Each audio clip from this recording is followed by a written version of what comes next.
বন্ধুর আমের বাগান চার আমার পছন্দের খাবার। সকাল সকাল বৃষ্টিতে তো কফি বিস্কুট। তো ফাইনালি ভিডিওটা শেষ হলো। তোমরা ভাবছো তো যে আমি সকাল সকাল কি করছি।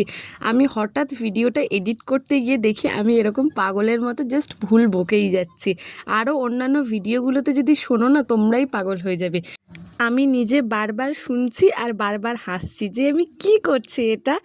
কোনো গানের মাথা মুন্ডু নেই, কি বলছি আমি নিজেই জানি না। আমার সাথে যদি কেউ যদি একদিন থাকে না একা, সেও পাগল হয়ে যাবে আমার সাথে। তো যাই হোক, আমি ভাবলাম যে এটা তোমাদের সাথে শেয়ার করি। তো দেখো, কথা বলতে বলতে আজকে কিন্তু অনেকগুলো রান্না করেছিলাম। তারপরে বিকালে একটু বানিয়ে নিয়েছিলাম গরমা গরম ম্যাগি। রাত থেকে বৃষ্টি হওয়া চালু হয়েছে, এখনও পর্যন্ত বৃষ্টি কমছে না। আর রাত্রেবেলা বানিয়েছিলাম অল্প একটু আলু ভাজা। তো ব্যাস, আজকে এখানেই শেষ করলাম। কাল আবার দেখা হবে, টাটা।